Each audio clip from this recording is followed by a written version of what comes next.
Hello and welcome to the Gene Show. The Gene Experience. All right. I'm waiting for us to go live now. We have Moldy Apple. He's the first person here. And I'm increasing the brightness a little bit. We have Moldy. What's up, mine brother? All right, good. We are live. Give me one moment. So I want to talk about what occurred. I'm right one more again. Looks like I'm right one more again because I said, I believe I so solemnly declared that Trump would win. So vis-a-vis the past, I'm right one more again. That's correct, folks. And so to celebrate my correctness, we're going to play the original Shrek test from 1995. That's correct. Let's get into like a host position here. All right. Okay, y'all ready for this? This is going to be big. This is the biggest thing you've ever seen. Let's go. I feel good. I feel good. Give me your loot, fat boy. Bite me. So good. Okay, that eldritch horror is gone. So now we're going to look at an article from a few different news sources, and then we're going to waiting for the replies to come in for that Shrek thing I just showed you all. So we're going to do a little look at Al Jazeera and a few other sources because I want to look at foreign policy. I want to look at the U.S. congressional districts to talk about population density in these United States. And then we're going to get on to a few other things. First, I'm going to read from the chat.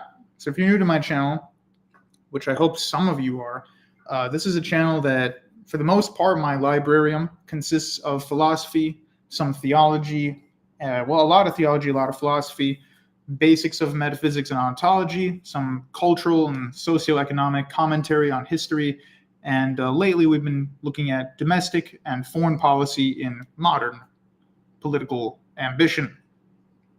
A fire. Moldy Apple says amazing. Vigo says classic. Harry Ludwig says do it, bro. Alan Lichtman was wrong. Gene vindicated. All right, one more again. Yeah, that is correct. That crazy orange man has done it again. Okay. And Nick is here. Awesome. All right, let's get into the meat. I'm going to just show the congressional districts for one moment while we set up. Let me go into the corner here.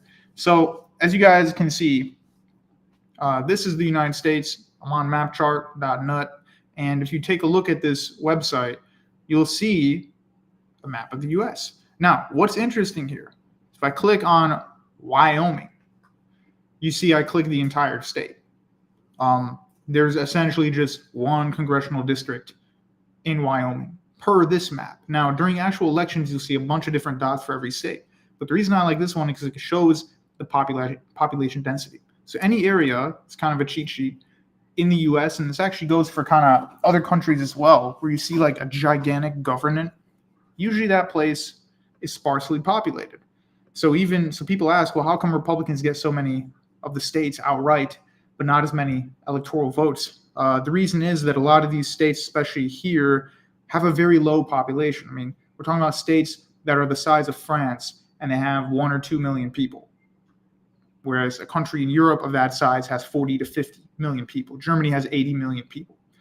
So the most highly densely populated parts of the country are here.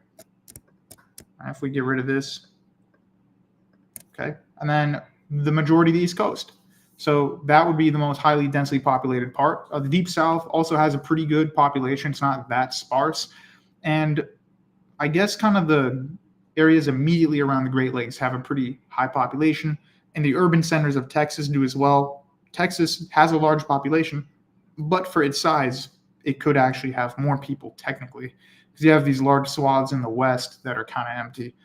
Nevada, obviously, Utah, Colorado, even New Mexico, Arizona. These are all like half empty states, or like 85% empty states.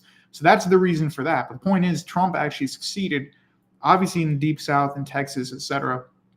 But as a shock, he succeeded here in Pennsylvania. That was a shocking. He, again, succeeded in Wisconsin and Michigan. I thought, my prediction was he would get Wisconsin, Pennsylvania, and then the rest of the Republican ticket, and that would propel him to victory. I did not think he would also get Michigan. So I was shocked by that. He did not get Virginia, but he got very close to Virginia. And he almost got Maine. So definitely this was more of a landslide than I anticipated. I thought he would get like 280 or so, but he's on track to be in the 300s. So they have not called Arizona and Nevada yet. So we're waiting on that. But should he win those, which it's looking like he might, he'll be even higher than he is now. But yeah, I was there when they called it. And again, I think I'm pretty vindicated on that front. Let me look back on the comment section, and we're going to do a little foreign policy prediction here. Why are all the borders so straight? It's unnatural. Well, that's the thing. In the United States, this is a very youngish country. Actually, it's a very young country. And so we don't have the kind of history that Europe has. Okay, in Europe, you have borders that were drawn based on ethnicity. That's not the case in the United States. You just have voting blocks. You know, people live in a certain area. Before the Civil War, the South was like its own country, ran its own project. So that's why it looks unnatural. But there's no ethnic, historical reason to have some weird jagged shape like you have in the Balkans or something. All right, so let's now take a look at the next thing I want to take a look at. And we're going to see if I agree with Al Jazeera or not. I actually haven't read this article yet. So at the moment, Harris has 226 electoral votes. She lost, obviously. She's at 68.5 million votes in the popular. And Trump is getting close to 74 million. So he has 295 votes at this moment. We're waiting to hear from a couple states. So Al Jazeera says, what does the Trump 2.0 mean for U.S. foreign policy? Experts say Trump is likely to harden his approach to Ukraine and China and infuse more unpredictability in the Middle East. I don't know, it's kind of ballsy to say the Middle East is always unpredictable. So unpredictability in the Middle East would actually be stability, if anything. Donald Trump's win in the Tuesday presidential election comes on the back of a heated campaign. Okay, I think we know all that stuff. Domestic issues, immigration. That did not preclude Trump from making grand claims of being able to end Russia's war against Ukraine within 24 hours of taking office. So remember, he hasn't actually taken office yet, so technically he has till January to enact that. Bringing peace to the Middle East and exerting dominance over China. Okay, so Al Jazeera is just kind of regurgitating what we all thought. They say, and with the world facing innumerable challenges, from the climate crisis to the wars in Ukraine, Gaza, and Lebanon, the direction Trump takes on foreign policy will have wide-reaching effects. I mean, I should be paid to write these articles. Like, this stuff is pretty easy. So what will the second Trump administration mean? I don't know. That's why I'm clicking on this article. Benjamin Netanyahu once described Trump as the best friend that Israel ever had in the White House. Okay. I mean, America is the best friend Israel could ever have geopolitically. So his administration brokered the Abraham Accords. I don't know why it says so-called. It is called the Abraham Accords. Okay. A series of agreements that formalized diplomatic and economic relations between the Zionist entity and a handful of Arab countries. All right, here's the real meat. But contrary to Trump's claims that he would bring calm to the region, critics say his Arms for Peace framework has been a failure, as evidenced by Israel's devastating military campaigns in Gaza and Lebanon, which have pushed the Middle East to the brink of all-out war. Well, wait. That has nothing to do with anything. Trump was not in office when these events occurred. Like, well, what are they talking about? This has literally nothing to do with anything. So you don't even have to be pro-Trump to recognize that this article makes essentially no sense. Trump's Arms for Peace was not an initiative because Biden was president. And Biden, being mentally impaired, and does not me even taking a crack at him. I think people have been taking cracks at him long enough. He literally is impaired, and that's why he wasn't running anymore. So Biden being mentally impaired did not solve this problem. Has literally nothing to do with anything. I don't know how the Lebanon war with Israel at the moment has anything to do with Donald Trump. So, a little confused by that. Hostility towards Iran. I mean, this is Al Jazeera. I thought they would enjoy hostility towards Iran. People, like, sometimes, they're friends with Iran when they want to be, but they're not when they don't want to. It's from Qatar. So they're really not fans of Shia militism, Islamism. Expansion of the war to Lebanon to Iran. These are manageable operations. Yeah. Okay, we're really not getting a lot from this article. I'll explain it myself. So essentially, what it looks like is that Trump's foreign policy he's gonna try to take a harder turn on China, Russia. I mean, even though people say, oh, he's Putin's friend and stuff, and Russians tend to like America or like to have Trump as leader of America, I still think that the majority of this is really just to kind of spite Europe. I don't think Russians actually love Trump that much. If anything, these liberal conspiracy theories about Trump being a Russian plant have only made Russians like him more, ironically enough. But in terms of foreign policy, his plan is to essentially impose these harsh tariffs on Iran, which would squeeze its ability to produce any kind of aid toward Hezbollah and these other groups in Iraq, Yemen, and across the rest of the Middle East, and even into places like Latin America and North Africa. So these ideas are really just kind of a little bizarre of people to say that Trump's not going to succeed in that. I'm not saying he's going to end wars immediately when he takes office, but the aggression seems to work. When he was in office last time, I didn't foretell any wars that occurred. I don't remember any of that happening. And especially with a state like China, you can't really be on the back foot. Okay, the Democrats kind of get lectured to and talked down to by China, whereas at least in the Trump administration, China has a modicum of respect, even if they're just doing that to save face, and in reality they want to screw America over. Whether that is the way or not, you need to have some kind of aggression with this. And so the issue with not just the Democrats, but the issue with any kind of establishment candidate is that they are living in an ideology that has failed. So guys, let's talk about the ideology that has failed. That would be this neoliberal idea that we are in like the third age. So if any of you know a modicum of theology from Joachim Fiore, a couple of you in the comments know what that is. I feel, at least, that the neoliberal mercantile idea is based, or at least maybe not entirely based, but has a eerie similarity to Joachim's idea of the three ages, the age of the Father, the Son, and the Holy Spirit. So in each of these ages, humanity evolves. And you've seen kind of an idea similar to this, in that post-World War II has been the start of a new age. Now we have this rapid development of technology, no more wars in Europe other than Yugoslavia, and all these other things that are exciting and new. And so we're in a new world. And in this new world, we don't fight. We don't have border issues. Obviously that's still going to happen in the Middle East and Africa. But for the most part, the idea is, other than a few hotspot areas like the Middle East and Africa, the rest of the world is going to be on board with our idea that humanity now wants to get along.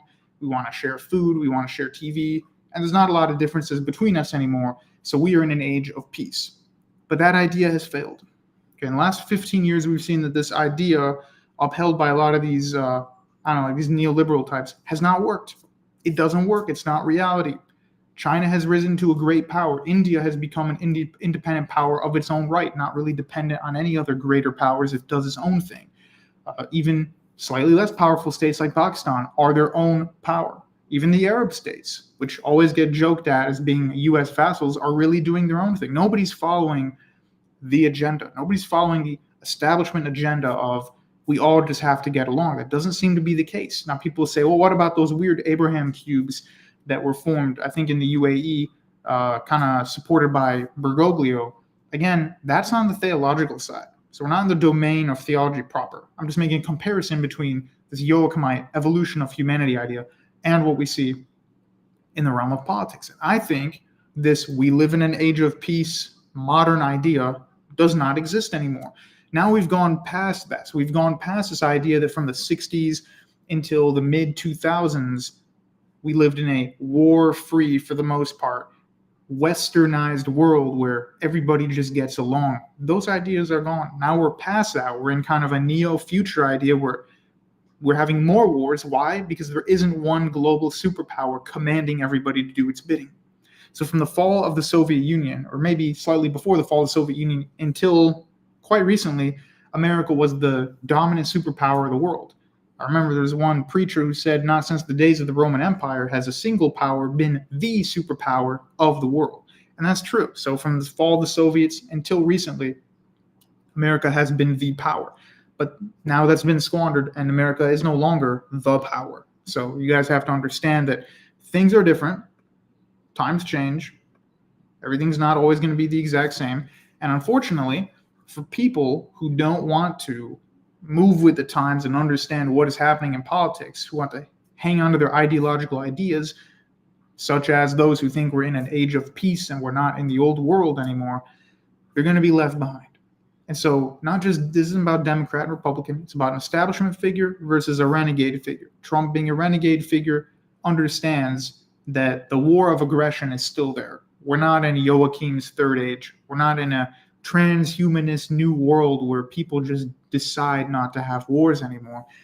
That has failed. And in fact, for much of that peaceful time that was exclusive to the West, the rest of the world still had many wars, but now we have even more wars happening because there's no dominant superpower. And before America became the sole superpower, you had the Soviets balancing out America. So America had its ambitions, but they were balanced, tempered by the Soviets, and vice versa. Nobody could just control the whole world. I mean, we get into mercantile conspiracy theories, but if we're just talking about a single state controlling the entire earth, we don't see that during the time of the Soviets. We don't see that pre-World War II. We don't see it pre-World War I either, really. I mean, yeah, okay, the British Empire eventually becomes the most powerful empire, bar none, but they still had to compete with the French colonial empire and other empires as well. So it wasn't just a single superpower like we had with America. But that time is up. Now, do I think China is anywhere near the influence and power of the United States? No. They have a lot of cash. They're able to throw liquid cash at people.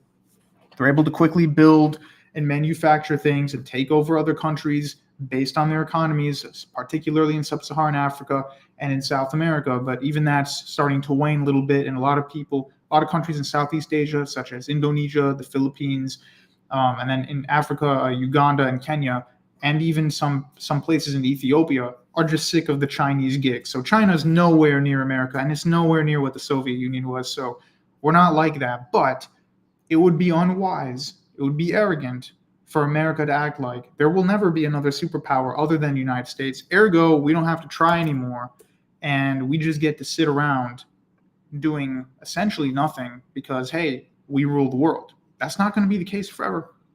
I'm sorry, mon frere. That's not going to be the case forever. Okay, so we look at a map of the world, and I don't want to get into it, but you know my opinion on A, population density, and B, what else? Mercator projections, like Russia is not that big. Anyway, and Canada's not that big. And Greenland's not that big. And Iceland's not that big. But whatever. Use your imagination. Point is, we can't just say America rules the world because it doesn't anymore. Can't say the West rules the world because it doesn't anymore. So the West and establishment figures in the West have had a very hard time coming to grips with the fact that there are other powers. They do want to influence the world, and they don't believe in Western concepts of morality.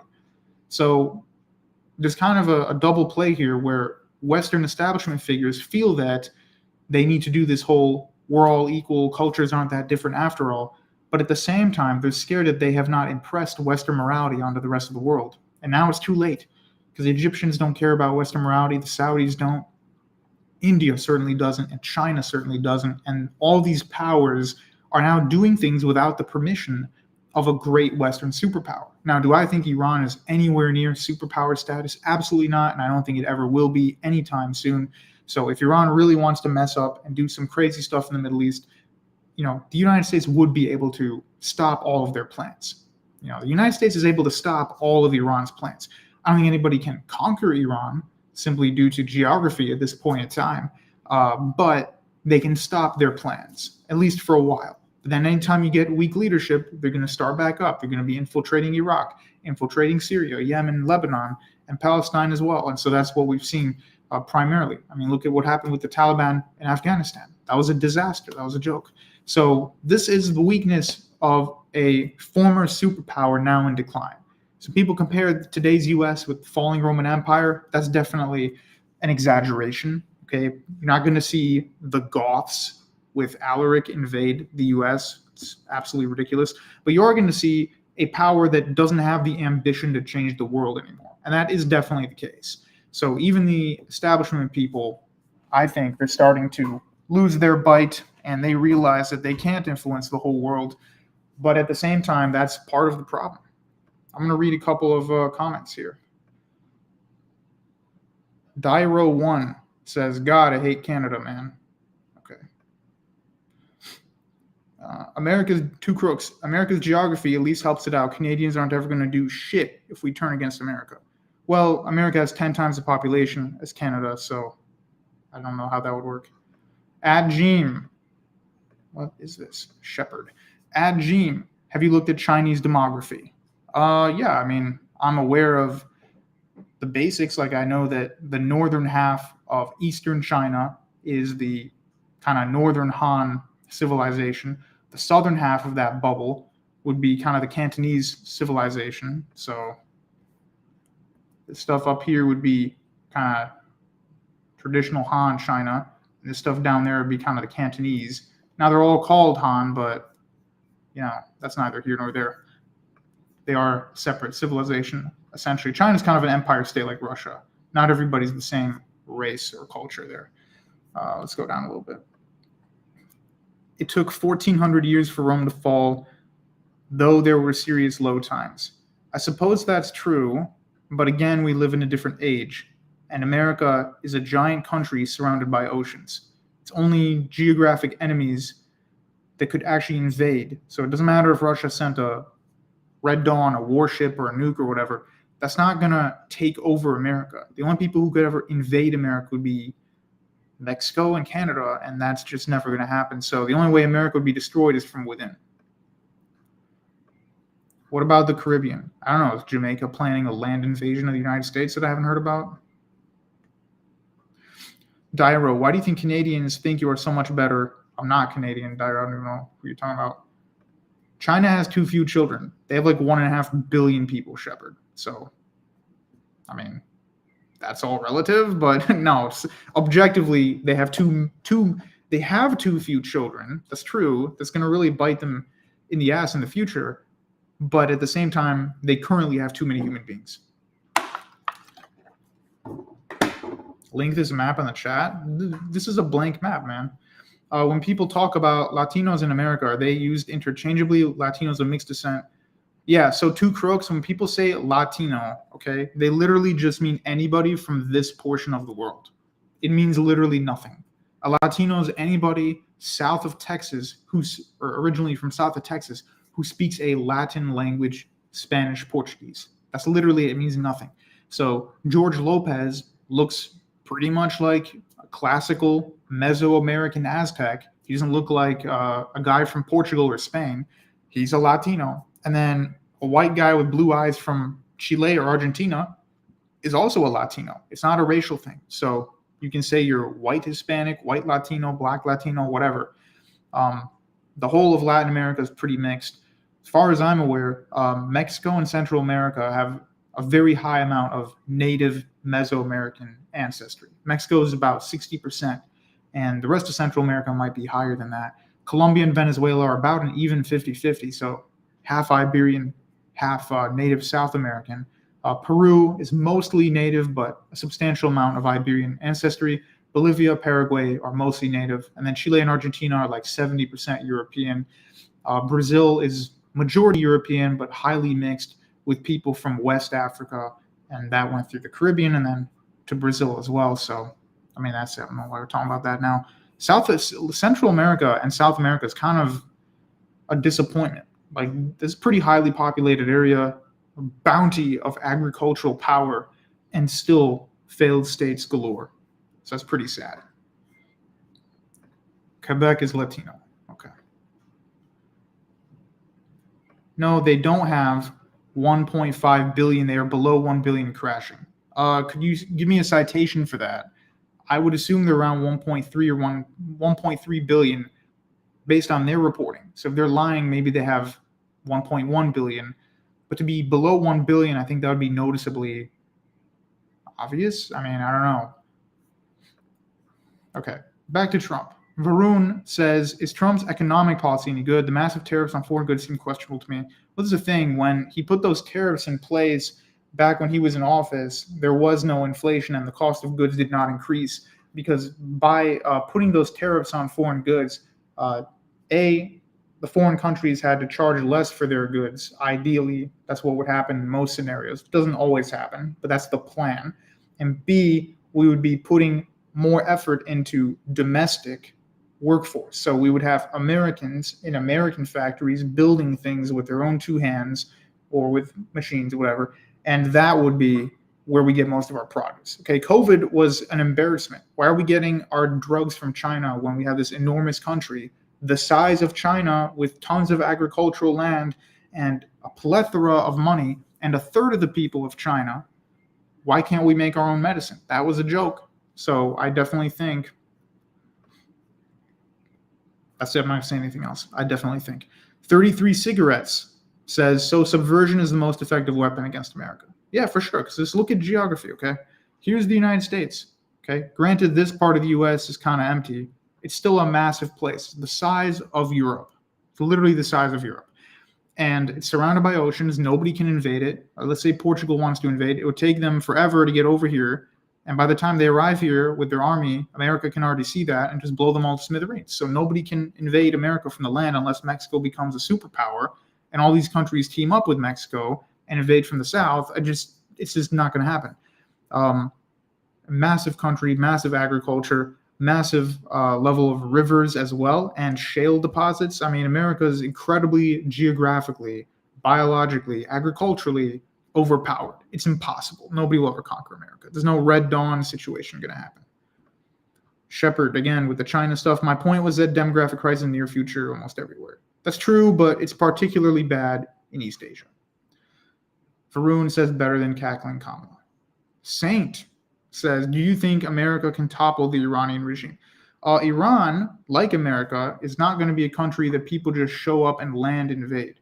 Okay, so look at these. What was the rule before we started class today, guys? Gigantic areas are usually sparsely populated. So this northern section of Arabia going into the southern and eastern Levant and Mesopotamia is not that populated. Most people live in, you guessed it, the Fertile Crescent. So these areas are really not super populated, whereas Iran, other than maybe the far northeast, is densely populated and filled with mountains. So this whole thing from Turkey, actually from Greece, through Turkey, the Caucasus, Iran, into Afghanistan and Pakistan, is all very mountainous territory. It's hard to invade with tanks, and it's hard to hit people with drones because they can just hide in caves. So if you read Steve Cole's book about ghost wars and kind of the origin of Al-Qaeda, the origin of the Taliban as well in Afghanistan with bin Laden, these guys were wearing sandals and they were given stingers by the US government, by the CIA, to blast the Soviets to smithereens. So a guy would come out dressed like, this tribal Pashtun guy would come out wearing sandals and emerge from a cave after sitting there all day. He sees a $40 million piece of equipment flying by, says made in the Soviet Union. It goes like that and it's gone. Again and again and again and again for like 8 years, and the Soviets pull out. So that is why Afghanistan and Iran are very hard to conquer. And I say, well, the Arabs did it in the 7th century. They did it in the age of sword and arrow. And they did it after Persia had been fighting the Eastern Romans for like 300 years. So keep that in mind when discussing this stuff. George Lopez looks Guatemalan or Bolivian. Well, Bolivian is quite different from Guatemalan. I would say Guatemalan makes more sense because Guatemalans have a lot of Mayan ancestry. Anyway. Oh, your question. Yeah, they could topple it from within. So I don't think that they could. No one's going to land and invade Iran. Okay, but they could topple it from within. Let's do that instead so I can see you guys for a second. Haven't the wars in Afghanistan taught us anything? No, apparently not, because the hubris of the enlightened Western man is that my technology is better than you savages living in caves, and yet they were destroyed. Both the Soviets and the Americans, the two greatest superpowers in the last 200 years, were destroyed by tribal dudes in caves in Afghanistan.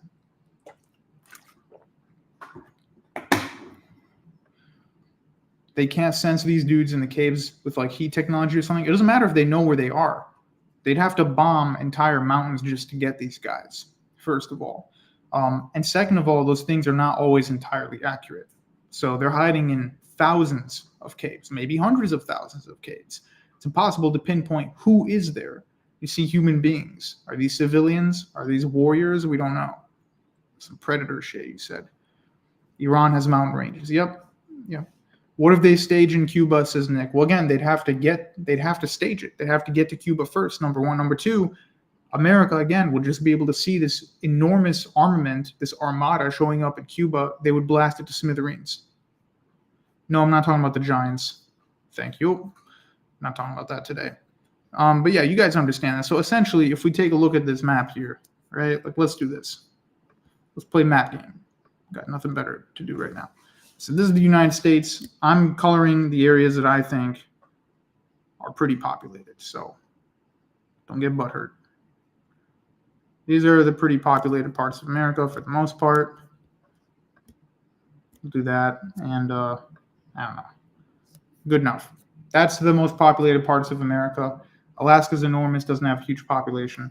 Right? America has power over much of Western Europe, although there's an interesting thing here where America is not the sole power of Western Europe. There's kind of a Franco-European sub-power. So France, Spain, Portugal, and Italy are a little more independent than Germany, Scandinavia, the Baltic states, and Eastern Europe, which really fall into the domain of America. So that's one important thing to understand. America is obviously the superpower influencer over Australia, New Zealand, parts of Africa, but really not so much as it used to be, maybe elements of West Africa and so on, and obviously parts of East Asia. But that's all starting to wane because here in the Middle East, used to have all the Gulf states would be on American payroll essentially, and that's not the case. They're sporadic. They do their own thing. The UAE is funding certain groups in Sudan during the Sudanese civil war at the moment, and they purchased a coastal city in Egypt and essentially have lobbying power over the entire Egyptian government. They're probably also involved in stuff going on in Ethiopia and Eritrea. And then you have the Saudis who are involved in, to this day, Syria, Iraq, Egypt as well, and a variety of other places where they're kind of dealing with two hands. You have the fundamentalist side of religious Saudi Arabia that still has an enormous amount of clout in the Sunni world. Then you have the geopolitical side of Saudi Arabia that does not listen or did not listen to the Biden administration. So Saudi Arabia refused to put restrictions on Russia, despite the fact that America commanded people to do so during the Russo-Ukrainian war. So that's something important for y'all to take a look at. What do we have here? I think Trump is going to hurt EU relations. Nick says, do you think America influences Germany? Yeah, for sure. Like German politicians will pretend no, and they'll make economic decisions without America. But America built Germany after World War II. And America has troops in Germany. And Germany's not a superpower that does anything, military or otherwise, without the consent of America. So they like to lecture America because it's for saving face, but really America is the superpower over much of Europe. France, Spain, Portugal, and Italy exempted. So that's what I think. I'm going to close the map for now. I don't have much else to show you guys on the map. Wildburn, what changes? Absolutely nothing. America is still controlled by Zionists. Thank you for the comment. I've dealt with the Zionist stuff a million times, though. Omar, Black Protestant, says, peace, Gene. Peace to you as well. Good to see you here. How's it going? AK, yeah, the Ethiopian Tawahedo Church semi-reconciled from schism, but the civil war is kind of bad. So that now you're talking about the Ethiopian church. Okay. I was talking about the Sudan civil war. Sudan is like 99% Muslim, but Ethiopia, there's also stuff going on there. There's many different ethnicities in Ethiopia. The Tigrayans, the Amhara or the Habesha, the Oromo. There's a lot of different ethnicities there. I'm not an expert on that. Varun, I don't expect much change, at least in Gaza. I do imagine Trump would increase diplomacy with Russia, possibly to end the war. I think really what Trump's going to do is just kind of leave Russia alone for the most part. He's not like best friends with Putin. America's never going to be best friends with Russia. But what Trump can do is to say, we're not going to sit here and just spend our days shit talking Russia. So News Relay says, let's talk Trump predictions. Well, at the moment, I think that, well, I kind of already covered that. We're like 35 minutes into it. So I did cover the predictions I have foreign policy-wise. If I want to make a formal statement, let me get the map out just for fun again. If I want to make a formal statement, again, I would say, do I think he's going to normalize anything in the Russo-Ukrainian war? Potentially. And another element of that war, by the way, is the Orthodox Christian element. So guys, don't forget that, because people tend to forget those are the two largest Orthodox Christian countries on earth, bar none. Okay. It's not letting me zoom in here. Okay. Stop. Okay. It's still loading, but Ukraine and Russia have the largest Orthodox population. Russia, even though a lot of the people who claim they're Orthodox are not entirely practicing, and Ukraine have the largest populations, they also have a low birth rate, and they're destroying each other in war. We have no idea what the death toll is, and we saw the kind of schism between the ecumenical patriarchate here and then the Moscow patriarchate there, and they're essentially vying for power over orthodoxy. Or if you're one of these true Orthodox guys, you would say global orthodoxy in comparison to not global orthodoxy. So those are the kind of the two distinctions here. For the Orthodox element there, I think there's definitely a lot of damage that needs to be fixed, okay? Because at the moment, it looks like maybe 1 million people have been slain, mainly men, obviously. The Orthodox Church looks like it's heading into, I don't think a formal schism, but it looks like politically we have the Greek ecumenical patriarchate camp that includes the EP, it includes Greece proper, the Go-Arch here in America, so the Greek Church in America, which is significantly more liberal than Greece proper. But I also think that just because Greeks in Greece, like the Greek clergy and the monks, don't like the liberalism of Greeks here in America, I think that's kind of beside the point. I think still being in the political domain of the EP, Greece still has to deal with that one way or another. In the EP domain, I would say you could also, at this moment in time, obviously include Cyprus, Bulgaria, perhaps, Ukraine, and Romania, I would say, is neutral. So Serbia is kind of on the Russian side. Half of Ukraine is on the EP side. Maybe a quarter of it's on the Russian side. The rest are neutral. Belarus seems to be, for the most part, on the Russian side. And then the kind of exiled patriarchs of Latvia and Estonia are on the Russian side. Georgia is becoming friendlier with Russia, but that's still pretty hot water over there. Antioch, so all the Middle Eastern Greek Orthodox churches are essentially within the domain of the EP. So if you guys were asking about the religious element, I mean, there's a lot that needs to be fixed, and I don't think Trump's going to walk up and fix all the issues religiously concerning Russia and Ukraine. Do I think he's going to fix the war?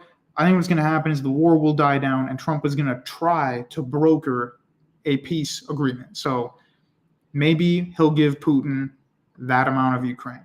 Like maybe he'll just say, look, Putin's already got it. We want to prevent any more bloodshed. So Putin gets to keep the 20% of Ukraine that has been conquered by the Russian army, and that's kind of the end of it. I don't think Putin's going to get half of Ukraine or anything. That seems to have been a failed project. Concerning China, I think we could see America shift away from the Middle East, at least not concerning the Gaza thing. So if we ignore Israel, Palestine, Lebanon stuff, America could shift to the east and look kind of at the Pacific theater with China. That was a big selling point for Trump back in 2016. So my personal prediction is that he's going to increase the activity in Asia, because we haven't heard a lot from that in Southeast Asia and East Asia that much at all. As for the Gaza-Israel stuff, I mean, clearly I think there's going to be some kind of a solution, but Trump being the character he is and also being kind of celebrated, maybe not in so much a good way, as a savior type figure. Okay, there's a lot of people who treat Trump as a religious person, like a messiah figure or an archon. If any president is going to solve the Holy Land issues, it's going to be Trump, because he's been presented both by himself, by his team, and by all these guys on the internet like Ben Shapiro, Michael Knowles, even Candace Owens, as the savior archetype. So if anyone's going to go into the geographic lands of the Bible and fix these problems between these Abrahamic religions and solve peace in the Middle East, I would be shocked if Trump didn't do that. So take a moment away from secular politics and look at it in a religious lens. He is the guy to do this, simply because of who he is and how he's been presented. Two Crooks says, at Southern Israelite, Trump predictions he will declare the American Caliphate. Okay. Caravaggio, he's going to do what he does best and make a deal. Okay, these aren't that series of comments, guys. Gavin, how do you feel about Dana White shouting out Aiden Ross and Theo Vaughn after the election? I actually don't even know what you're talking about, to be honest. I just saw Dana White like bellowing like a bear at the post-election ceremony. I mean, it's not really a shock. Like Joe Rogan already endorsed him. How is Ukraine going to repopulate that suck? Well, a lot of there's been maybe almost 1 million have been slain, but then many, many more have left. So Ukraine's been depopulated by evacuation for the most part. Most of them have gone into Central and Western Europe. So I'm not sure. You have to realize history is a very long thing. Okay, it took the racial Jews, the rabbinics, like 2,000 years to actually become a majority in their ethnic homeland again. So it's not unusual for people to leave their land and come back centuries later. Saint says, well, religiously, we got to deal with the schism in the Ukrainian church, which is top priority. Yeah, it should be, considering there's two opposing Ukrainian churches, one that's kind of pro-ecumenical patriarch and one that's part of the Moscow project. Caravaggio says, Putin doesn't give an F about territory, Russian-speaking territory. Yeah, so Putin wants, all right, I'll show this really quick and I'll read other comments. These areas here and part of here and part of here have ethnic Russians in them, and here. Okay. There. Those areas are not part of Russia today, but they have ethnic Russians in them. What does that mean? Well, Imperial Russia ruled most of Central Asia and a large chunk of the Baltics and Eastern Europe. Then that translated into the Soviet Union. So for the past 400 years, up until the collapse of the Soviet Union, all these states here and here were all part of Russia. So many people who were ethnic Slavic Russians moved to Ukraine and vice versa. They moved to Belarus, and Belarusians, Little Russians or White Russians, are very similar to Russians. And then many of them moved into Kazakhstan as well for agricultural purposes. So what Putin wants is to bring back these ethnic Russians in Moldova, Eastern Ukraine, Belarus, and Central Asia, because Russia has a pretty small population for its size, only 140 million. And he claims 30 million ethnic Russians are trapped outside of Russia. So he would like to repopulate himself. Not himself, his country, obviously. All right. Harry, Trump may contribute to the initiation of the one world religion. Harry, why do you believe that? And I'm not saying you're 100% wrong, but I don't think he's going to be involved theologically. But as an archetype, as a type, okay, you guys know typology? As a typology, a type, he could be utilized in that way. Trump lays down the Baptist eschatology. Doubt it. Okay, well, the thing is, while I don't think that Trump is himself a Baptist, the majority of neo-Protestants, which are really real Protestants, evangelicals and Baptists, have this idea of futurist eschatology. So Trump gets a lot of his Christian fan base from where? Is it from the Greek Orthodox, who are not even 1% of the United States of America? No. It's from two. It's from the Baptist Church, the Evangelical Church, and thirdly, the Roman Catholic Church. In fact, maybe even the Roman Catholic Church has more influence, even though Catholics by number are not quite as large as Baptists in most of the country. So you have the Catholic Church, the Baptist Church and the Evangelical churches / non-denominational. The latter two believe in futurist eschatology.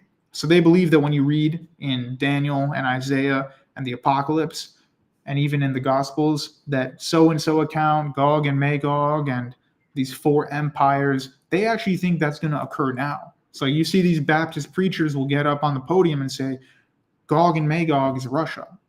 Okay? Whereas if you're a full-on preterist, you think everything already happened in the first century, including Christ's second coming. Partial preterism, they'll say, no, the second coming's still there, but most of the events, like the beast, that's Nero, for example, or Diocletian, that's how those are interpreted by partial preterists. And then you have historicism, which I wrote an entire chapter about, the last chapter of my book, in fact. So I'm not going to give you guys the entire meat. You can literally read that. Okay, so the elite brought the whole milks and the liberals together against Israel just to watch it flounder. Well, that's an interesting point. And then I'll read to Crooks's comment. So the elite here, or the establishment, whatever you guys want to call them, I don't think that, well, what do you mean here by to watch it flounder? By it, do you mean their plan, or do you mean for Israel itself to flounder? Because as we can see, the 1488 that he just mentioned, those are the whole milk people, okay?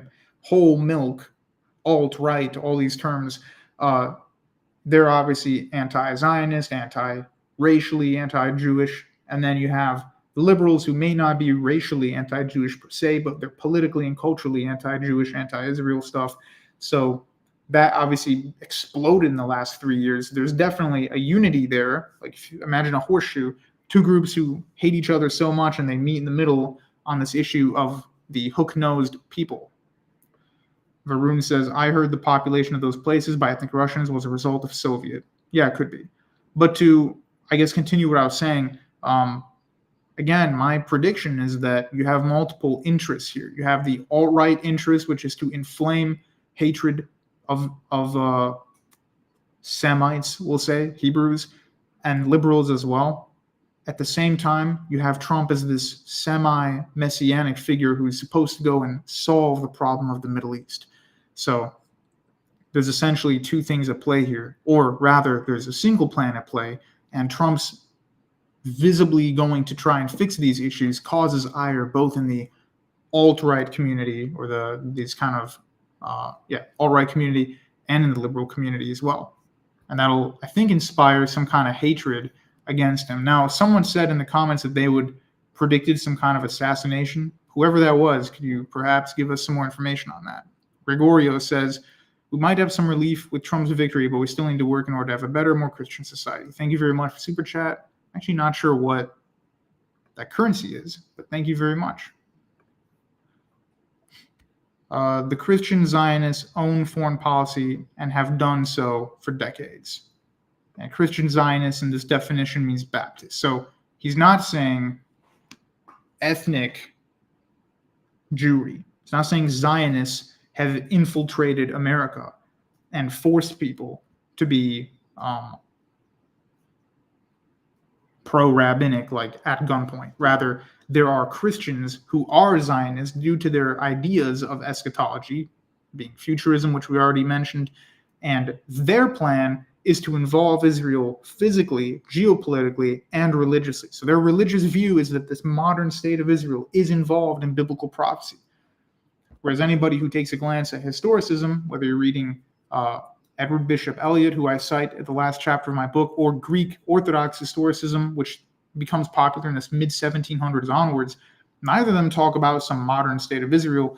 That has nothing to do with anything. Rather, it's the papacy and Islam that are kind of the main focuses of the apocalypse. Markov, do you think there's any chance the Serbs from Bosnia could secede under the Trump administration? No idea. I have no idea what his policy is going to be in the Balkans. I think Russia has a moderate amount of influence in the Balkans, from Serbia at least, so we'll have to see, but I think Bosnia is not going to get any fixed treatment in the next 10 years. Sorry, guys. Harry says, I'm a partial preterist. And historicist? How does that work? Which one are you? I don't know how that works. Barry says, where did they pull all those religions out of? I don't know. What is the question here? The church teaches partial preterism, right? Well, the Roman Catholic Church officially teaches partial preterism. Eastern Orthodox Church, it's not as centralized. I guess majority view is partial preterist, but like I said, from the mid-1700s onwards, there are many people historically who teach a kind of Eastern neo version of historicism. Let me get on for a chat. Yeah, I'll open up the voice chat stuff in like 10 minutes or so. Hook-nosed face, blue smiling. Okay. Some of the emojis don't show up here, guys, so. Caravaggio, I think they have historic ties, verification. Okay, I don't know what you guys are talking about now. I'm going to skip ahead a bit.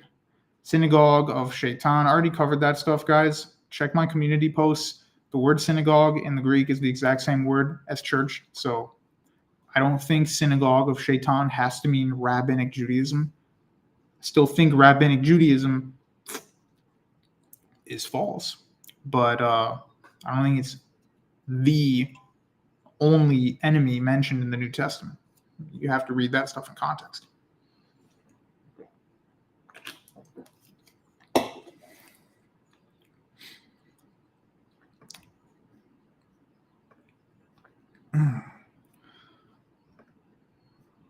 Oh, wait, my Indian friend's here. Yo, what's up? Yes, Siddiqui. Gregorio donated in Mexican peso. Oh, well, thank you, Gregorio. Harry Ludwig says, Christians compromised by the Schofield Bible. So that's a Bible that has some pretty futurist Zionist interpretations built into it, and many people of the Baptist persuasion and evangelical persuasion tend to be futurists. Now, you'll find some Baptists who are not futurists, but the lion's share are. There are big religio-Zionist organizations in the United States military, I believe, slightly concerning. Yeah, that's not really a secret. That's not a conspiracy theory. Anybody know what region of the United States the military gets most of its recruitment from? Okay, here's the U.S., Canada, and Mexico. Here's the U.S. Where do we get most of our military from? Where does the military do its recruiting? Where does it go into towns and cities, blast through the television, and recruit young men, and nowadays women, into the military? Is it the Rust Belt? Is it the Catholic Great Lakes region? Is it California? Is it the Gold Coast? Is it New York City? No, it's none of those. It's the Deep South. The Deep South is where the United States gets most of its military from, and that includes Appalachia. So we'll include West Virginia too. So Appalachia and the Deep South and Texas. This is where most of the military gets most of its recruiting from. Most of these people follow the Baptist religion. So if you look at the Deep South, the majority religion there is the Baptist Church, whether that's Southern Baptist Convention, Independent Fundamental Baptist, such as the Andersonites, and then a loose collection of many different denominations of evangelical Christianity and other flavors. But again, it's that evangelical and Baptist supermajority, and that is also where the military comes from. So yes, they're going to combine these ideas of futurist eschatology with Zionism, and that is what the lion's share of the American military, at least the average soldier and his commanders, will believe in. I'll open up the chat in one moment, guys.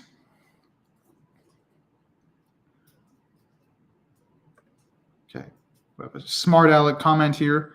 I asked about the military. He says, my backyard. I cannot find the link for interaction talk. I didn't put it yet. I'm going to put it in a moment. Adriano, the bearer, says, God bless the United States of America. I agree. Oski says, a member of the U.S. Senate jokingly said to a Knesset member, we should give half our land to the Yehudi. The Knesset member responds, why should we give up half of our land? Yes, that's funny and all, but I think that's really the Yehudim blowing their own trumpet, if you will. See, what you guys need to understand is that as much as you think the rabbinics command the Baptists, and that's why the Baptists are Zionists, right? Who wants Zionism? The Yehudim. So that means the Yehudim force the Baptists to believe in Zionism and futurism, right? No. The Baptists also have influence over the nation of Israel. It's not a one-sided thing where it's just the Yehudim are ruling all these stupid Goyim people, okay? The Baptist Church influences the military. The military-industrial complex influences geopolitical affairs. And the military-industrial complex has plans for Israel that Israel may or may not agree with in the future. Whatever influence Israel has lobbying-wise over elected, unprofessional baboon people in the U.S. government, the military, essentially being omniscient compared to just the Senate or the House, that's the real power of America. The military is not under the control of Yehudim. The Zionist Christians have control over the Zionists themselves because the Zionist Christians have a motive for believing in Zionism that has nothing to do with a Hebrew forcing them to believe in it. This is their eschatology.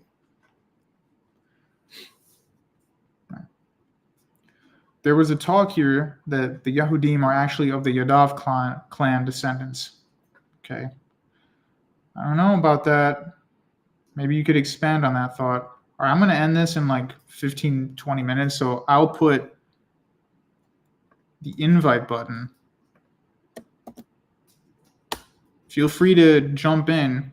I think Harry asked first, and then we'll have Mr. Israelite jump in as well. Give me a second.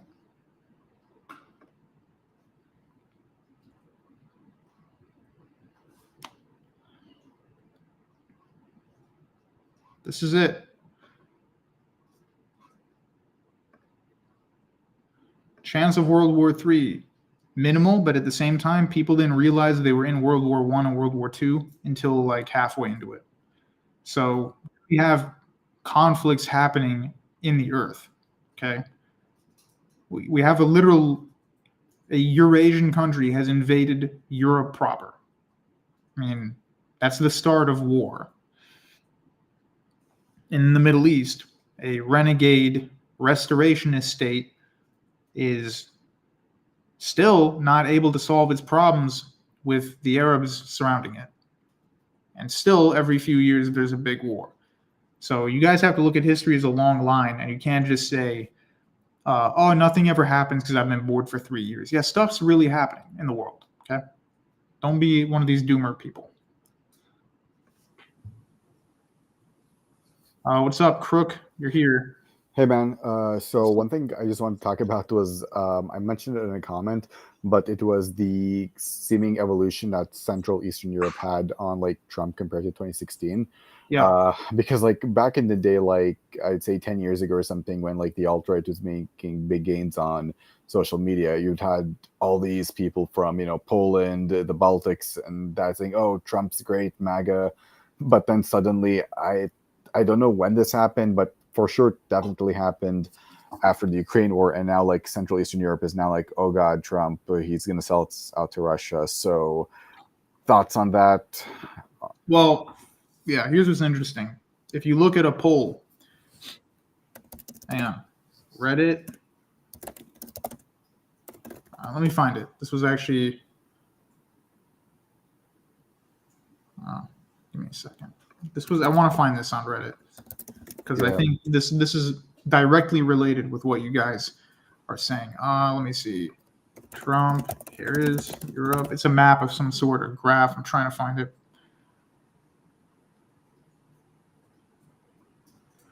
Okay, here, this isn't the one I wanted to find, but it's close enough.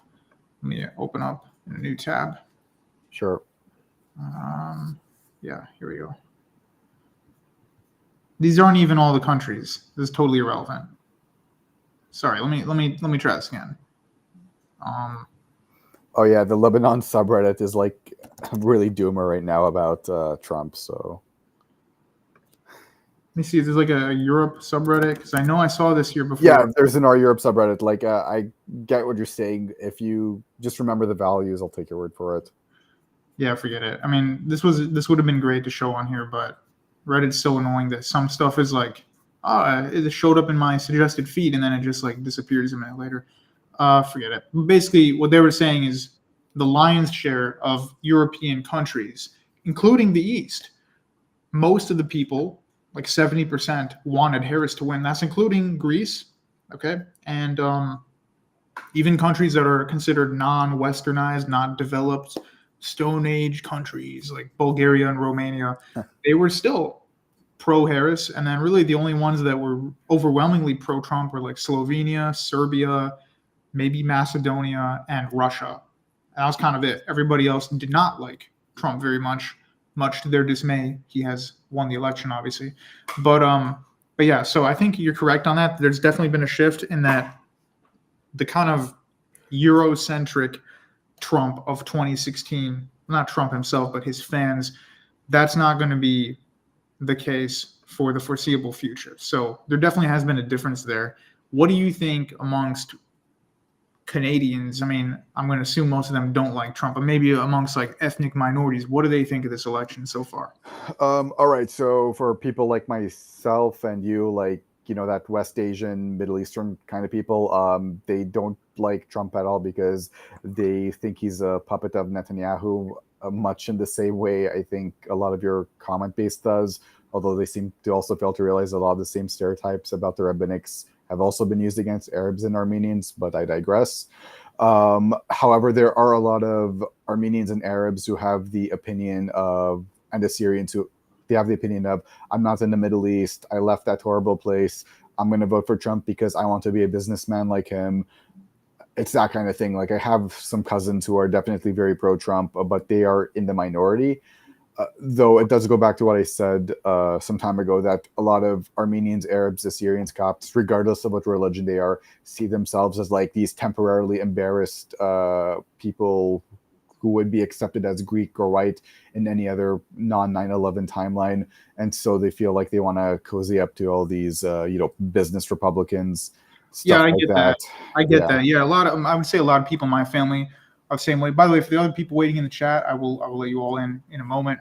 But yeah, I mean, there's a lot of people, friends, family that I know are like that too. Kind of like, hey, we didn't come to America to continue with bullshittery. We came here to do better and do better than that jungle we left behind. But like in the case of my dad, he supports Trump because actually not related to any of that. He just thinks Trump is the one who's going to deal with Israel Hezbollah stuff. Like he thinks Trump's going to one who's going to solve this. So usually he would probably vote for Harris in this situation if foreign policy and maybe economy wasn't as big of a worry. But for him, he's like, I'm voting Trump because if I put on my Lebanese hat, this is the best situation for Lebanon. I don't think Harris or any of the Democrats are going to deal with this Hezbollah Iran stuff. And actually, Jim, this might kind of interest you, but I feel like some Middle Eastern Americans, Middle Eastern Canadians have, again, this sort of like jealousy, I think, towards Ashkenazi Jewish people in the sense that they're accepted as white despite them originating from the Levant. And they feel that they could have been in the exact same boat and be accepted into the glorious Yacubian white race. But like... Isn't it funny, though, that like the Ashkenazis will be like, okay, you can call us that, but secretly they hate being called white. But then the Armenians and the Lebanese like, no, we want to be. But the Ashkenazi, the very ones who are called white, hate being associated with white. So, like, and I will say this to any like other Middle Eastern guy in the comment section that's not me and Jim. Look, man, if we're accepted as white, we're gonna be at like on the bottom of the fucking totem pole with the Albanians and the Bosniaks. It's not all that it's cracked up to be. Yeah, it's not. Or like I would say the Greeks as well. Greeks are kind of interesting. I feel like if you look at people like Lord Byron and these other guys, from England, etc., they helped make a national narrative for Greece. They kind of revived this whole, Greece is a Western country. We have Hellenism, Aristotle and Plato and all this stuff. And then the Greeks in the 1800s who were hearing about that are like, what the F are you talking about? Like, we're Easterners, like we're fighting these Asian Turks. Like we don't even know about your stupid Plato. But that's kind of how they nationalized the Greek identity. I'm gonna but just one last thing, because it's funny you mentioned Lord Byron, and if anyone needs proof that God is real, I have a tab on Lord Byron open up right now and reading about how he actually visited an Armenian monastery in Italy I went to, and he helped contribute to Armenian studies. So guys, God is real. This isn't too much of a cosmic coincidence. I'm trying to find it. There's a meme that I want to show you because it like deals with here it is. And then I'm gonna let Yeah. Mr. Southern Israelite on here. Share this tab. Okay, you see this? It's like it's ancient history stuff. I actually just look at the bottom half of this. It's kind of the funny thing. You have like Lord Byron come in quoting Homer, and these Greeks in the 1800s are like, "What the hell are you talking about? Like, who is that? Like, wow, that's interesting. That's a cool, really cool philosophy, buddy. Where'd you get that from?" It's like, so they made it that kind of narrative, like, oh, Greece is the entrance into the West, which I think it is, fair enough, but the modern Greek identity is a whole subject we could get into another time, I guess. All right. Thanks, man. See ya. Yeah, see you. All right, how's it going? Good, man. Can you hear me okay? I can. You've got some good audio. It's pretty loud. So how's it going? All right, good. I just the whole Russia, Ukraine, Israel, Gaza war, man. I mean, this is like John Hagee, Pat Robertson. I mean, they've been calling this out as the fulfillment of the Gog and Magog prophecy of their Baptist eschatology for years. And ever since the Russia-Ukraine thing started, and then the Israel-Gaza thing just piled right on top of that with their predictions. I fundamentally do not believe Trump's going to try to end that. I don't see how he could. These Jesuit priests have been working on this for hundreds of years. The whole creation of the nation of Israel, that was all to fulfill the Baptist eschatology. So you agree with what I was saying earlier, that this conspiracy that the Hebrews, they're the ones who forced the hand of destiny and they control America. That's obviously something I think is an outdated and maybe even forced conspiracy theory. I don't think holds any water historically. They're getting these men riled up against the small hats, because they are always, the Jesuits are always wanting to hide who's really pulling the levers here. And so when you're a Baptist, when you believe in Baptist eschatology, you appear to the 1488ers to be a small hat, but that's not what's happening. This is a European eschatological system that was perfected by Jesuit priests named Francisco Ribera and Manuel Lacunza. It was like the Jesuits have taken over these deep state organizations, the MI6 in Britain and the CIA in the United States with John Courtney Murray. It's so obvious that this is a European Christian psyop to protect the Pope, and to protect the Pope from the old Protestant prophetic system that said that the Pope was the Antichrist. This whole thing was to divert men away from the Protestant movement into the Baptist church, and it worked perfectly. And when you look at John Hagee and his Christians United for Israel, it's a lobbying organization in Washington. They have dominated American foreign policy for decades.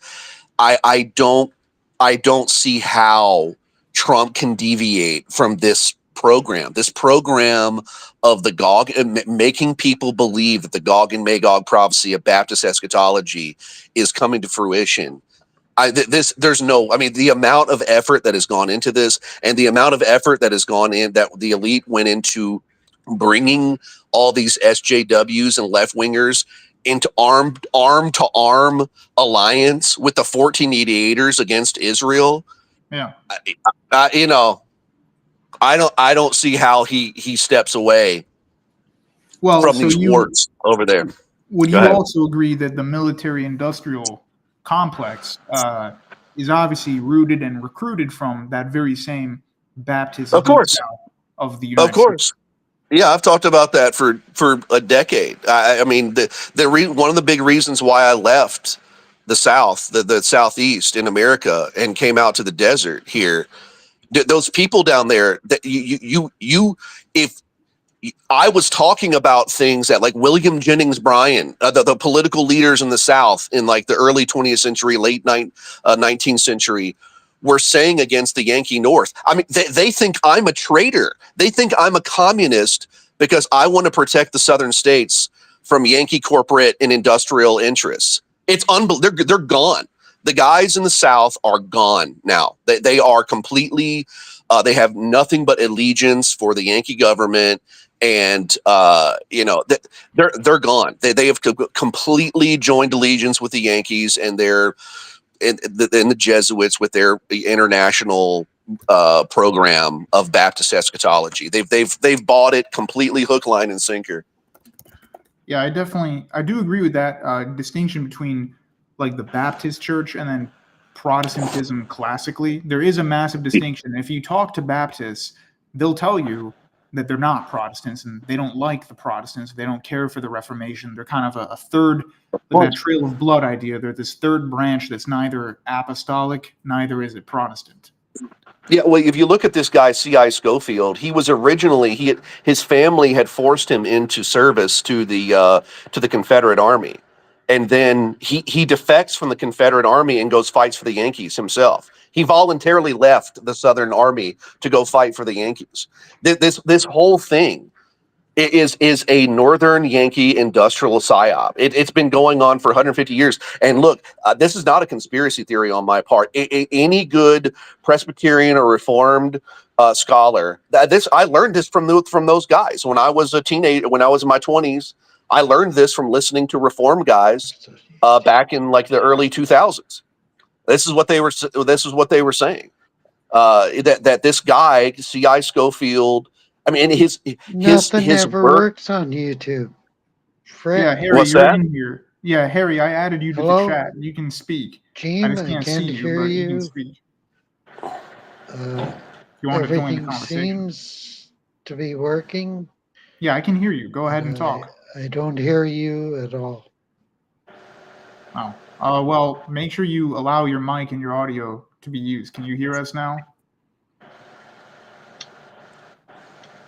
No. All right, I'll let you back in then. Anyway, so what is your prediction then? You don't think Trump's going to be able to solve? He's not going to be the savior of Israel, Palestine, Gaza, and maybe not even the Ukraine thing. Because I pulled up this image. So, guys, this is Mr. John Hagee himself. He is premier. I mean, even back in 2016, people were making memes and jokes about this guy because of his futurist beliefs. So he's kind of the epitome, the archetype of that eschatological idea in modern United States history. And I don't know who Jonathan Cahn is, to be honest with you. Not that familiar with him. Yeah, he's just some messianic Jewish guy. They all push this system of eschatology. No, I mean it may be that Trump will like come in to try to save them, but like they have to allow if your audience isn't familiar with the Gog and Magog prophecy, it's this prophecy in the book of Ezekiel, and it's mentioned in the book of Revelation, where there's going to be all these armies that are surrounding the literal ethnic geographic nation of Israel, and then the Messiah comes there and saves them from all these armies that are coming to kill them.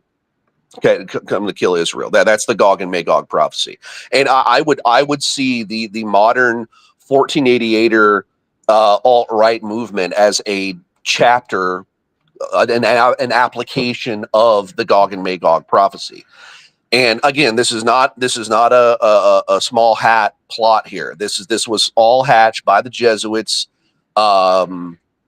back in 1700s, when they were trying to protect the Pope. They created this system of eschatology. They obviously got in control of American foreign policy and Western foreign policy in general with Britain.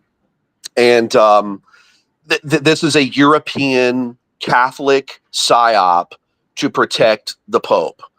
Whether or not maybe this will escalate quickly in the next few years, and there's actually international warfare going on in Israel, like a World War III scenario, and then Trump comes in to save them. I don't know. I think if that happens, the guy who's going to save them, quote unquote, is the Pope. I think it'll be a Roman pontiff who saves Israel. So we have that situation. A comment here.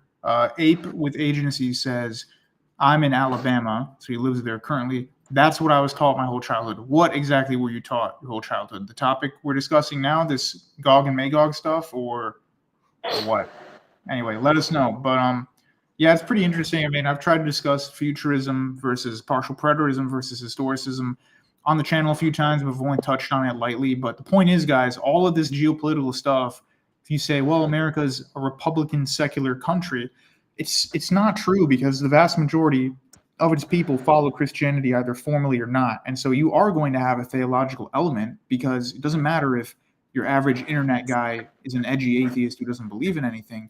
The bulk of the spirit of America and the whole of the West is still in the Christian worldview. And so, yes, you are going to have people, particularly the Baptists and others, who do get involved. And geopolitics is intertwined with theology. So, whether you like it or not, whether you're agnostic, atheist, or Christian or whatever, this stuff is going to impact foreign policy. It doesn't matter whether you like it or not. That's what happens. So, Yeah, I would. That's an understatement. I wouldn't say it affects foreign policy. From what I've seen, the Baptists absolutely dominate and control American foreign policy, and that's it.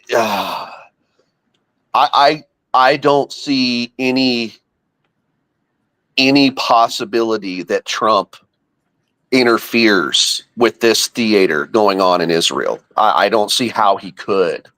What do you think he will do, though? Of the options he has, like here, I'll just open up this because we're on the topic anyway. What do you think he could do? People keep saying, "Oh, he's best friends with Netanyahu." Obviously, I don't believe in Hebrew conspiracy theories. So, what do you think he is going to do? Is he going to try to do? People mentioned a one world religion, like that one Abraham Center in the UAE. Yeah. Try something of that nature, or you don't think so? I mean, this may be the going back to that big Freemason in the 19th century that made that big prophecy. Who's that? What was his name? Something. Pike, Albert Pike. His prophecy was that there was going to come this World War III that was going to exhaust the world of war, and then that's when the age of the Luciferian age would usher in. People would be exhausted with war, and then it would bring in the Luciferian age. Didn't he say that they would foment war with the Muslim world and the Western world, and they would both be exhausted or defeated, and then that would open up this third age or something? Yeah, exactly. Yeah, I mean, Abe says we were told the end battle. So he grew up Baptist in the South, he says, or maybe he grew up Baptist, but he's in Alabama. He says we were told the end battle would take place in Israel, so that's modern Israel, and the armies, I assume you mean the armies of the world, would be defeated. So everybody's going to gang up on poor old Israel, and then that's going to be the end battle. Yeah, and I was a member of the Baptist Church for 10 years, and they tell you who is Gog and Magog. It's Russia, Ukraine area. That's what they tell you. It was Russia and Ukraine area, and so you can see the 700 Club, February 28th, 2022. Pat Robertson on the 700 Club. It's on YouTube. It's on from the 8-minute to the 10-minute mark. He clearly lays out that this. He says very clearly, this Russia-Ukraine war with Putin. This is the beginnings of the Gog and Magog prophecy being fulfilled. That's what he says. And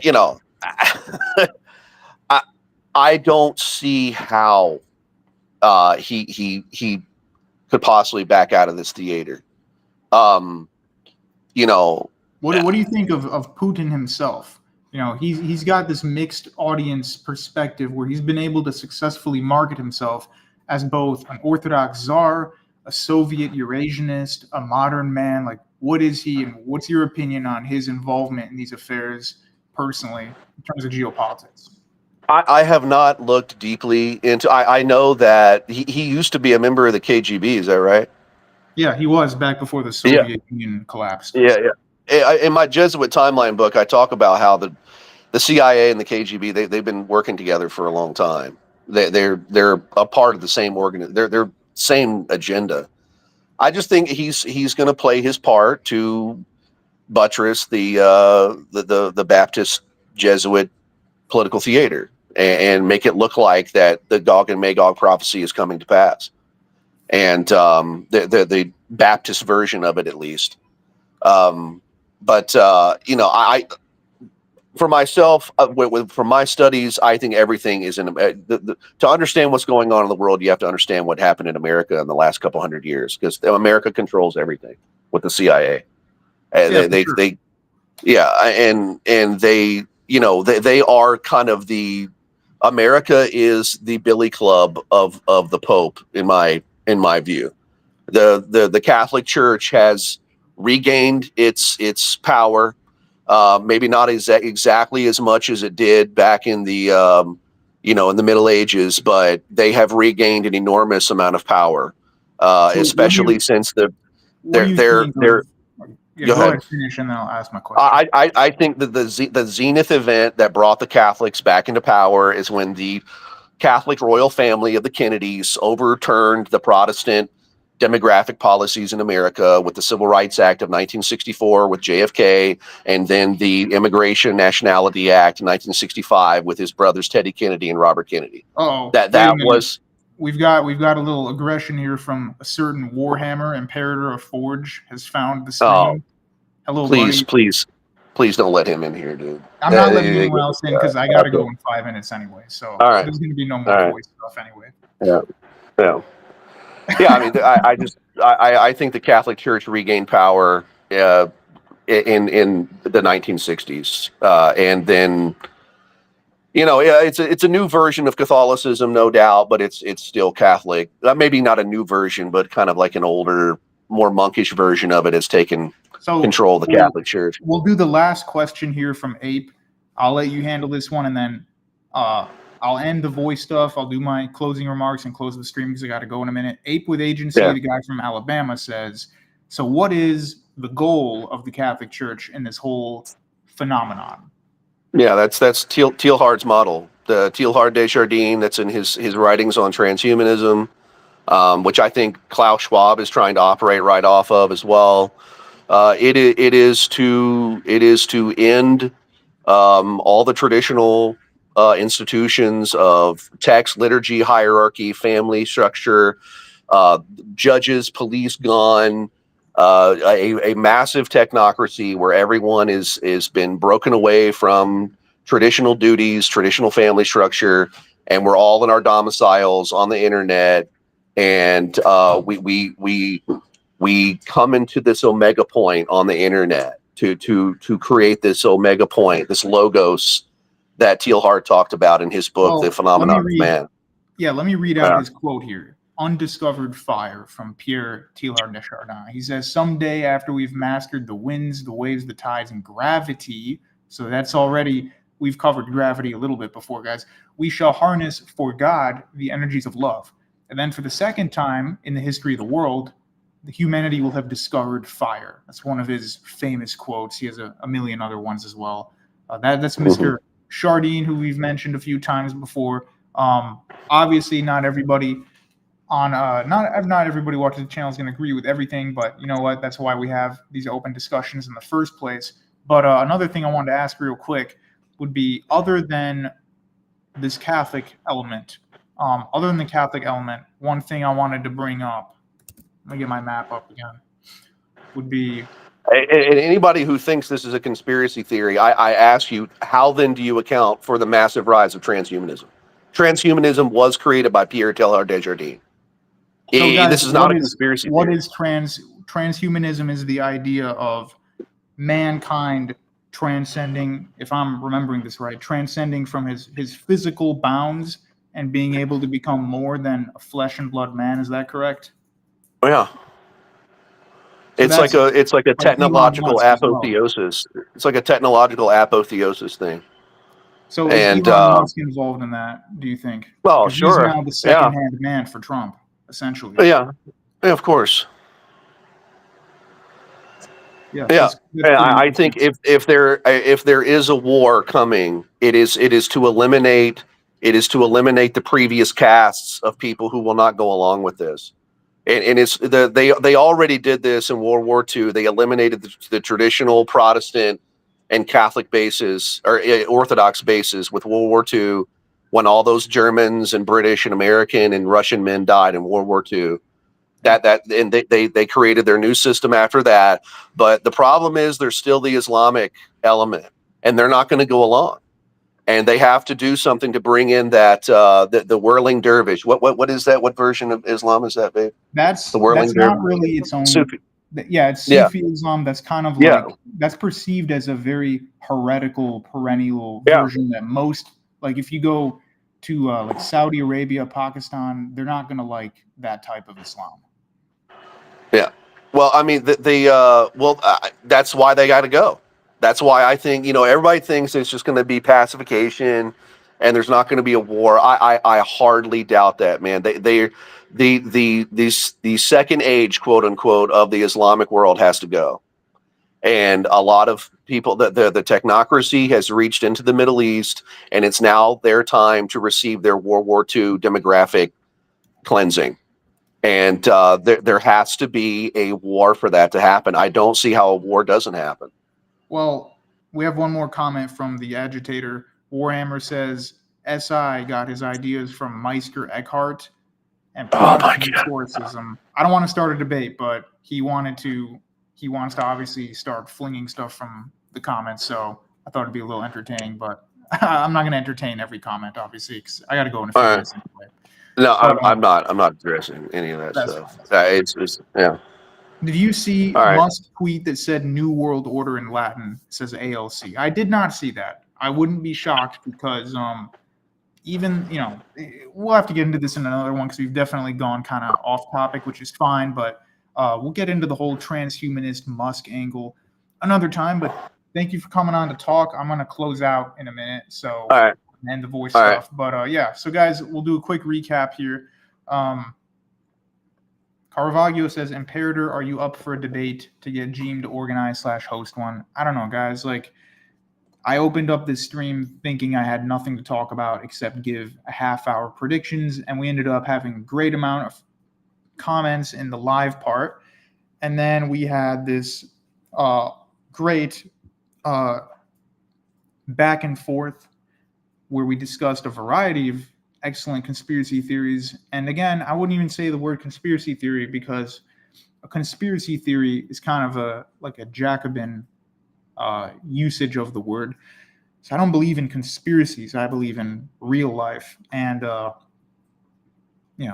I definitely think that futurist Baptist element is 100% true. And I think that if you look at Baptists, they don't consider themselves Protestants. Now, we did cover a lot of stuff concerning the Roman Catholic Church. Obviously, Mr. Southern Israelite is against the Roman Catholic Church. He's done a lot of material about that as well. And that would be kind of, Two Crooks says, Jeem, clip this, all this, please. Jeem sounds confused. No, I'm familiar with all this material. I've just was not expecting we to get into deep stuff tonight, so I was prepared to just talk about Arizona and some geopolitical things. But the point being that there is a theological component to everything that you learn in terms of geopolitics proper. So it's completely inappropriate to say that even in a secular society, there's no impact of religion on politics, because that's simply not true. We can see that even the most secular American politicians still fall in line. They still toe the line with this whole Zionist idea. And again, when we use the word Zionist, we don't just mean rabbinic Jews and racial Jewry. We also mean the Baptist evangelical pipeline, who themselves have their own ulterior motive beyond what the racial Jews want. So the racial Hebrews may say, hey, we want to do X, Y, and Z and establish our nation. But a lot of that is at the approval and behest of the United States government, because all these guys who think that the rabbinics rule everything, if the United States government was not in favor of it, that state would cease to exist. And so really it's that Zionist entity that exists kind of as a theological excuse and a foreign outpost for Anglo-American intrigue, rather than the other way around where these Israelite people rule everything. So Oski says, we are Catholics, but not papists. The original Catholicism is orthodoxy, the Orthodox Catholic Church. Refined K9 says, is Southern Israelite of the opinion that the Catholic Church has always been part of the New World Order or only after being taken over? He would say from the very beginning, there are a lot of people who would say, no, there was a corruption with Vatican II. So if you look at these conspiracy people like the Vatican Brothers, what are they called? Vatican Catholic, the Diamond Brothers.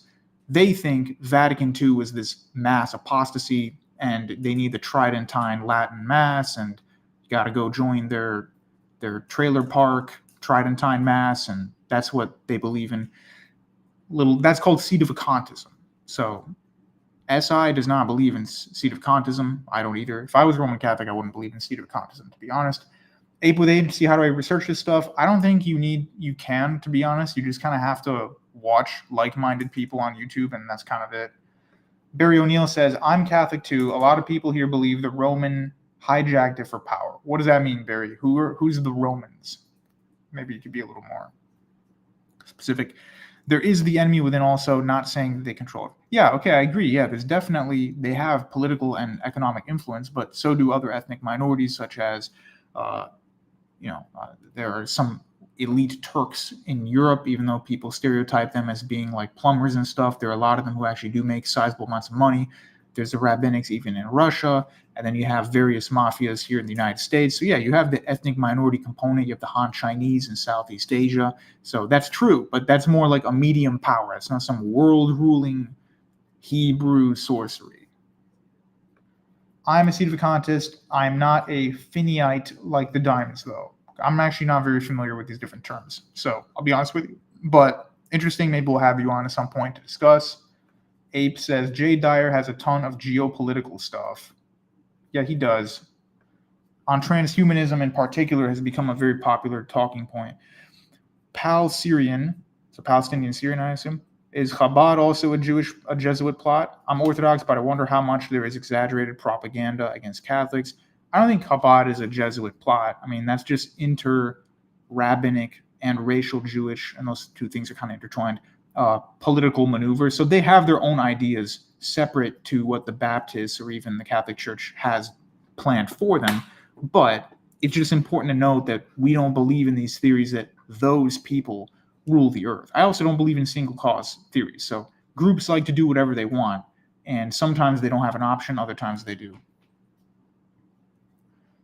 The Romans that adopted Catholicism. Oh, you mean the ancient Romans in the Italian peninsula. Okay, fair enough, Barry. I didn't know what you're talking about. I would say that there's also a difference in Catholicism per the Franks. So Gaul, obviously, where the Franks come from, the Franks and some of the southern Germanic tribes. So actually not southern Germanic, sorry, the Gothic tribes from Scandinavia, they end up becoming the majority in these areas, and Alaric's the one who sacks Rome. They end up influencing what would be medieval and Middle Ages Catholicism. So people think Catholicism is just a bunch of Mediterranean Italians hoarding gold and stuff. That's wrong. And the emphasis on the papacy comes, I mean, it's there. There is an idea of a papacy from early on. I'm not going to be one of these guys as there isn't. However, the exact meaning of that papacy does alter a bit throughout time. And that papacy in itself becomes more emphasized after the introduction and conversion of the Franks and the other Germanic tribes into the fold of Catholicism. So you guys need to look at the Frankish element, because that causes a large shift in what Latin Catholicism was. Originally, Latin Catholicism was Italy, the coast of Gaul, southern Gaul, the coast of Iberia, and then the coast of North Africa, and a few other areas. Like, that was it. That was the Latin Catholic Church. Then the Frankish Germanic element takes over, and that's where the raw power comes from. So yeah, you have the Venetians and other powers within the Italian peninsula, but it's the Holy Roman Empire, it's the Germanic muscle that gives Catholicism its power. So if Catholicism is the tiara or the crown, the sword and the shield are Gaul and Germania. So the Goths, okay? Let's look at a couple other comments. Two crooks. In any case, America being a great power means that anything its people believe about religion gets to be amplified. Oh, wait, you guys can't even see me. Let me stop sharing. So, okay. In any case, America being a great power means that anything is people believe about religion gets to be amplified. Well, or vice versa. What if the political powers, infuse a religious belief into the people? You know, you can't blame some farmer for what a politician believes, but there is a cross-contamination. So I do agree with that a little bit. Ape, so if the Protestants are wrong, if the Catholics are wrong, what do we do? Well, obviously there's the Orthodox angle, but just so you know, what Mr. Israelite was talking about was he is sympathetic to the Protestant cause, but he takes that in a more Judaized angle. So he's not a formal Protestant, but he despises the Baptists and the evangelicals. And as we discussed, evangelicals and Baptists are not considered classical Protestants. Okay, classical Protestants are the Reformed. That's Presbyterians, Dutch Reformed, Swiss Reformed. That's Protestantism. Okay, Lutheranism, Anglicanism, kind of. Those are the Protestant denominations. Anything else other than those core groups are not. So most people on earth who say they're Protestant are not really Protestant. Jim, you need to read That Hideous Strength by C.S. Lewis. Caravaggio, there is a public-private element to intelligence. The amount of influence they have in Mike is kind of crazy. How about we talk about the Jesuits? Well, I did have an interview with an ex-Baptist Freemason, so maybe I'll re-upload that one. Why, Warhammer says, why won't he, who are you referring to, address Barry Hamash's talk on the Sabbatine Francus and Elias Ashmole's Hermetical Rosicrucians? I don't know. I don't even know what that means. I mean, I know what it means, but I don't know what your question is. Sorry. Sorry, Warhammer. I'm going to head out for now. It's been a long stream for me. I do need to do more research on this topic, era of history. Well, it's a large era of history, man. We were looking at the 1600s until now. That's a lot of stuff has happened. And like I told you, okay, ever since World War II, the kind of establishment elite of the West have tried to envision that we're in a new age of civility, of technology, of we don't have wars anymore about ethnicity, we don't fight over borders, we all unite, and there is no religious truth. Religion is just a thing that some people geographically believe in, so we should all unite. That's where the term Abrahamic religion comes from. And even Hinduism and stuff was involved in that Vatican Council in the 90s with Pope John Paul II. He had Hinduism there too. It wasn't just Muslims and Orthodox Christians, and it was Catholicism, Eastern Orthodoxy, Hinduism, Islam, Buddhism, other groups, shamans of various sorts. So Catholicism is really vying to be presenting itself as the head of all religions. Okay, so the Vatican, I should say, maybe not Catholicism as a whole, we want to pinpoint on the Vatican. The Vatican wants to be the head of all religions. That's why the Vatican talks so much about we all believe in one God. Now you say, well, that comes from natural theology. Okay, but where did the statement we all believe in one God from? Muslims and rabbinics, they believe in the same God as the Catholic God. Where did that come from? It's as recent as the 1990s, as based on this idea of natural law, which comes from Thomas Aquinas' Summa Theologia, which, no, I won't read because I don't want to devote 9,000 pages of my time to that book. I understand some of the generic arguments, and I disagree with the emphasis on pseudo-Aristotle, who's actually Plotinus. But anyway, there are some elements of scholasticism in Middle Age Catholicism, Latin Church, which are not all bad, but I just don't agree with the obsession with Thomas Aquinas, obviously. The point is the Vatican wants to kind of perpetrate itself as the head of all the religions. So they don't necessarily need Muslims to become Catholics, but they need Muslims to recognize Catholicism. And so I've spoken a few times about this Morisco thing, the same previous stream that I covered about Vladimir Losky's book. Essentially, I think there's going to be the development of an Islamic rite in Catholicism.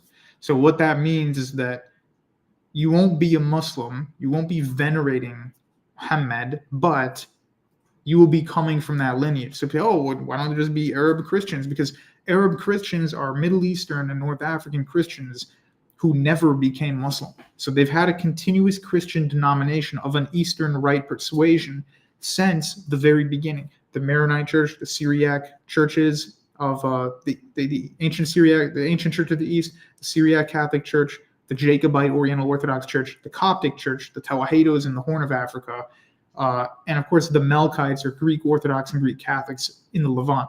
Those, and then Nestorians I already mentioned. So those groups already had that. So the Islamic Rite will be Muslims who've been Muslims for at least 1,000 years, who are used to praying in a church, a building, a masjid, with just Arabic calligraphy and nothing else, no images, nothing profane according to them.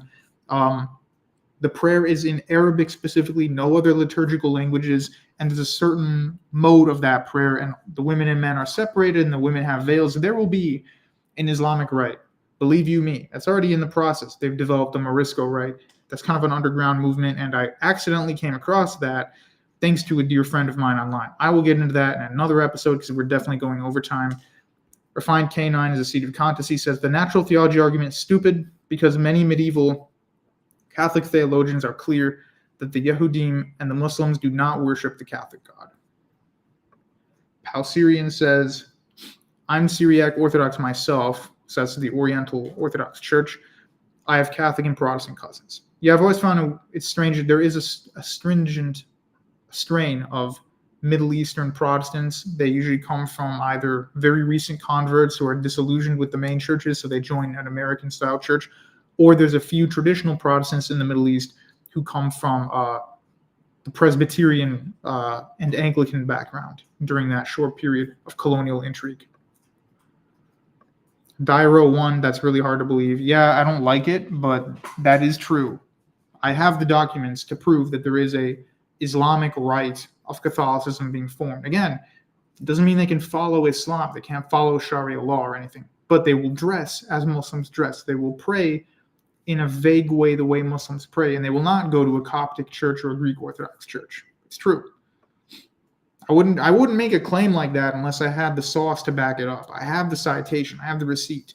I wouldn't just make a giant claim like that and then, well, where's the citation? And I don't have it. I have it, so I will definitely show that maybe in the next stream. Barry, last comment, says, is Lutheranism and Calvinism both Protestant? I can barely, you missed an either, remember primary school religion. Okay, so Lutheranism is a strain of Protestantism that's primarily followed by people in Scandinavia, so Norway, Sweden, Finland, Denmark, and the northern half of Germany, and a couple other places, including the kind of Germanic, northern Germanic diaspora here in America. So people who live in Minnesota and other areas like that would be Lutheran. North and South Dakota, Nebraska, maybe they'd have a lot of Lutheran population, and maybe even places like Ohio, that kind of Germanic immigrants who came to America. So that obviously follows the teachings of Martin Luther. Calvinism is going to follow John Calvin's ideas. The Presbyterian Church is a type of Calvinism established by John Knox and then primarily given to the Scots. So you'll find that in Scotland. That's why it's the Scottish Presbyterian Church. Then there's also the Dutch Reformed and the Swiss Reformed. Those are also Calvinists. So Calvinism, also called the Reformed Church, is a type of Protestantism that pretty much a lot of the other Protestants disagree with some of the core tenets of that. So Calvinism is very unique like that. Lutheranism is really just kind of a constrained Germanic version of Catholicism. I mean, that's really vague, but I just cannot be bothered to give you a better answer other than that right now. And then you have the evangelicals and the Baptists, which are really their own religion. They're part of a new thing. They might not even want to use the word Protestant. They're just a new thing. They're a new idea of Christianity. That doesn't invalidate them immediately, but I'm just making that distinction. Okay, that's it. It's over. Dairo says, great stream. Thank you.